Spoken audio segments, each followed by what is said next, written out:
Good day, fellow teachers and Dr. Ana Valencia. My name is Miss Risa C. Eugenio, and I will continue the topic about knowing and managing yourself. My topic's objectives are: first, analyze the importance of personal values. Second, evaluate ourselves in terms of personal values, personality style, interpersonal orientation, locus of control, career orientation, and self-disclosure. As an educator, we are all aware of vision, but let's go into the deeper meaning by using the WH questions. Let's start with who. Who usually use vision? Organizations usually create their own visions or values, but we can also do the same thing for ourselves. Creating a vision for ourselves provide us with a sense of direction and also help us to clarify our values. The next is what. What can you see in the future? Let me give you an idea. Let's say you are still in college and your professor asks you to think about oath taking. What immediately comes into your mind? Most of you will think about your dress, picture taking with your family and friends, joy, mixed feelings, the pin, your seats, but you will not mention the volume of people or the size of the place, because human memory stores images and senses, not numbers. So what implications does this have for our personal vision? It means that to envision the future, we must draw upon that very natural mental process of creating images, quoted from Cozes and Poster 1995. The next one is how. How does vision affects us? Developing a vision can help us in clarifying our core values. People who are unsure of their values tend to drift when they are confused about how to behave in a certain situation. On the other hand, when we have a clear sense of our values, it becomes easier to make decisions about our lives and to become aware of circumstances in which our behavior is inconsistent without values. So what happens if we have this value clarification? It opens the doors to the acceptance of the views and values of others, which will make us a better leader. That leads us to the next and last one, which is where. Where does trust fit into our personal vision? Do we see ourselves and others as trustworthy? Building and maintaining trust is a central issue in human relationships, and in today's public organizations, it is at the heart of efforts to foster collaboration. Did you know that people who do not trust others often are viewed as untrustworthy themselves? Furthermore, psychologists have found that people who are trusting are more likely to be happy and psychologically well adjusted than those who view the world with suspicion and disrespect. Psychologists also have found that individuals who are willing to self-disclose are viewed as more trustworthy than those who are not willing to share of themselves. This requires that we let others know what we stand for, what we value, what we want, what we will hope for, and what we are willing or not willing to do. Our next topic is about assessing yourself or ourselves. When we are assessing our students, what do we use? We are using different tools like assignments, quizzes, projects, tests, rubrics, and so on and so forth. So you can expect that I will show you different tools on how you can assess yourself in terms of personal values, personality style, interpersonal orientation, locus of control, career orientation, and self-disclosure.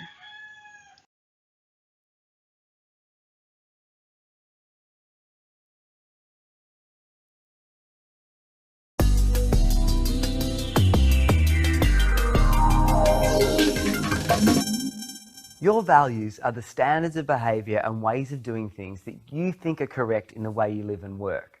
When your actions and decisions align with your values, then you show others that you have integrity. You become a good role model and you experience peace of mind because you're confident you're doing the right thing. When you act in a way that goes against your values, you can feel unhappy and bad about yourself. You can make mistakes, and you may find yourself behaving unethically. You'll have noticed different people have different values, and these often determine the things they do in life. For example, a life-saving surgeon will have different values from a respected musician, who will have different values from an award-winning designer. So do you know what your values are? To identify them, start by thinking of times when you were happiest.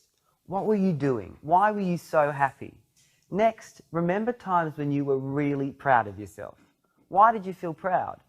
Then think about times when you felt really fulfilled and satisfied with what you were doing. What need or desire did you meet in these situations? Once you've thought about why these situations are so memorable, make a list of the values that led to these outcomes. These can be values like honesty, openness, success, creativity, or self-reliance. Or they could be any of hundreds of other equally worthwhile values. You might end up with a long list, and that's fine, but you need to focus on the values that best define you. So your next step is to prioritize these values and identify the 4 or 5 you think are most important to you. This can be a challenging step, so give yourself some time to really think about which of these are most meaningful. By doing this, you'll take an important step towards living a happier, more authentic and less stressed life. Now read the article that accompanies this video to find out more about identifying and living by your values. The article also includes a list of more than 100 values to help you decide which ones are most important to you.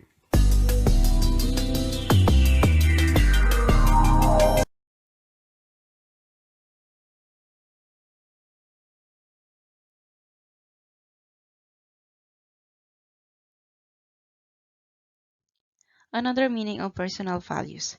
These are the foundation upon which attitudes and personal preferences are formed, and the basis for crucial decisions, life directions, and personal choices. Based on the video, you have your different ways on how you can identify your personal values and how you can discover it. We have 2 different types of values. The first one is instrumental values, which prescribe desirable conduct or methods for attaining an end. The examples are honesty, kindness, and hard work. On the other hand, we have terminal values, which are desired states or end goals. The examples are happiness, health, and prosperity. We have 2 areas influenced by values. The first one is value development, as it refers to moral judgment. We will go over the model of moral development by Goldberg, and the next one is values as source for career choice. So we have 6 different value orientation for that.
Kohlberg's model of moral development focuses on the kind of reasoning used to reach a decision with value or moral connotation. I will give a situation and show how each level responds on it. Our situation is cheating on exam. Let's start with pre-conventional level. Cheating on exam is considered okay because it achieves the personal need of passing the exam and does not hurt the person whose paper was copied. So it means that moral reasoning and instrumental values are based on personal needs or wants and on the consequences of these acts. At the conventional level, cheating on an exam is wrong because there are rules against it, and respect for one's ability will be lost from the professor and peers. It indicates that people behave morally by conforming to standards as determined by society, and respect from others is valued.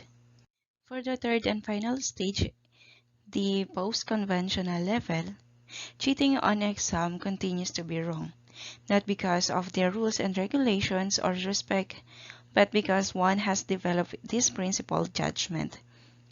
In this stage, right and wrong are judged on the basis of the internalized principles of the individual. The Reden's personal values inventory is used to determine the individual values as related to career choice. For instruction, you have three statements, A, B, and C, and you will decide to what extent you agree with each. Assign exactly 3 points among the three statements.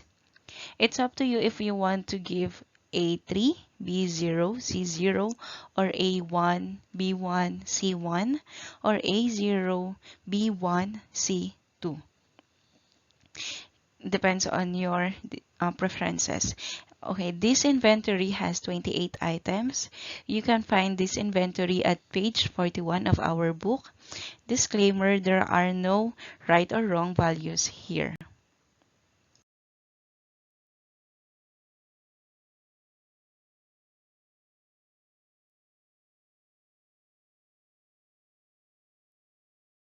After you finish the inventory, you have to score your answers using the form at page 45. For example, at number 1, you give 0 to A, 2 points to B, 1 point to C. You need to locate where is 1A, 1B, 1C. And then, after that, you have to write 0 on the line provided for 1A, 2 points provided for 1B, and then 1 point for 1C. After that, you can see A1, B1, C1, D1, E1, F1. And then on its right side, you have this line. So you have to compute or to add all A for that part, for that category. Then after that, you have to compute or add all factor A, factor B, factor C, D, E, and F. And then you will get a total of 84. The highest scored factor is your preferences.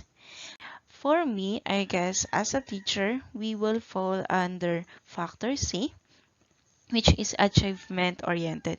The person is practical, efficient, and concerned with obtaining results. But I'm not saying that we all get factor C. It depends on our preferences.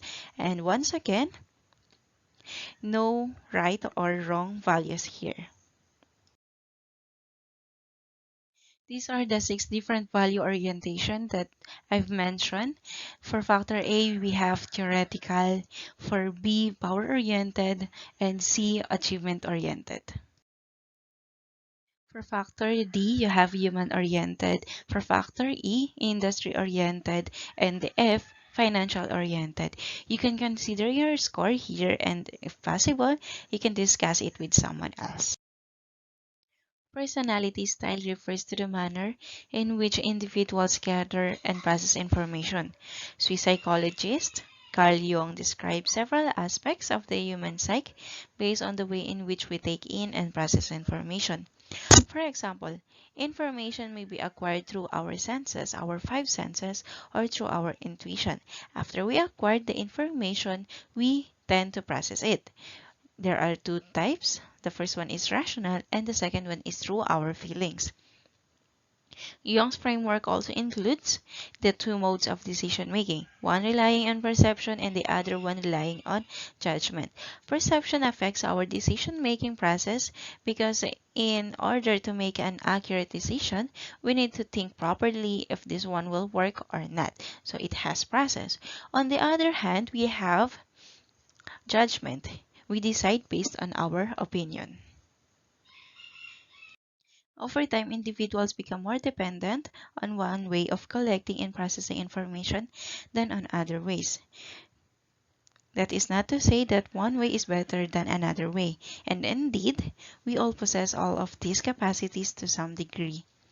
But over time, we become more comfortable with one approach and come to rely on that approach. Our preferences are then reflected in our personalities. Our personality types affect the way in which we see the world as well as the way we act. Let's have an example. Imagine two people looking in the window of a house. They are thinking about buying. So we are going to compare the sensing type and the intuitive type of person. The first one. Those who rely on sensing are more likely to focus on specific data and what is immediately present. So what they think about the house, they might see all the flaws, the torn carpets, peeling paint, and so on and so forth. On the other hand, those who rely on intuition are more likely to focus on the future, to see the potential in situation, and to be highly creative. So they might think in terms of possibilities. They can say that we could do great things with this house. So you can see two people can look at the same situation and see it in completely different ways. The Myers-Briggs Type Inventory, or MBTI, is a widely used, self-administered inventory to assess an individual's Jungian personality types. David Kersey has a similar instrument available online through his webpage www.kersey.com. This one is more accessible than MBTI. After you finish the inventory, it will identify what type of temperament are you. Are you artisans, guardians, rationals, idealists? But what is temperament means? Temperament is a configuration of observable personality traits such as habits of communication, patterns of action, and sets of characteristic attitudes, values, and talents. Again, there are no right or wrong answers in this inventory. It is simply intended to give us insights about our perspectives and preferences. Some people prefer one style, whereas others prefer other styles. But all of the types are necessary for success in organizations. Let's start with the artisan. Keywords to describe the artisan are bold, daring, optimistic, playful, impulsive, adaptable, and persuasive. People with this temperament tend to excel in the arts, whether it pertains to the fine arts, performing arts, or areas that are military, political, industrial, or business-based. We have the guardian. Keywords to describe the guardian are factual, dependable, cautious, dutiful, law-abiding, traditional, and humble. People with this temperament are concerned with serving and preserving their culture's established social institutions. Guardians are skillful at managing goods and services. And there is the idealist. Keywords to describe the idealist are imaginative, intuitive, authentic, diplomatic, romantic, kind-hearted, and empathetic. People with this temperament are passionate about personal growth and development. Idealists strive to discover who they are and always look for opportunities to be their best selves. Along their journey, they enjoy lending a helping hand to others and are naturally drawn to working with people, whether it's in education, social services, or journalism. Keywords to describe the rational are calm, independent, logical, curious, innovative, strategic, and pragmatic. People with this temperament are skillful at problem solving and understanding complex systems. Analytical by nature, they enjoy finding solutions that can be applied to the real world, but prefer to explore abstract concepts.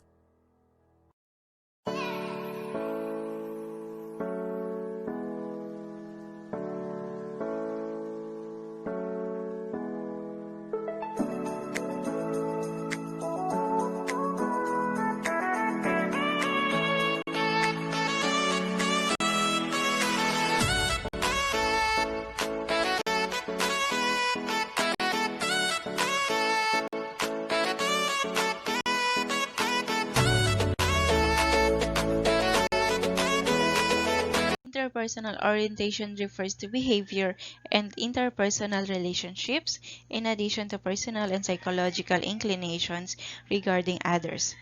It also identifies the underlying tendency that the individual has to behave in certain ways regardless of circumstances or presence of others. Suits' classic theory of interpersonal orientation states that we have these three interpersonal needs that we need to satisfy in order for us to function and fit effectively and avoid unsatisfactory relationship. Those are, the first one is the need for inclusion, the need for control, and the need for affection.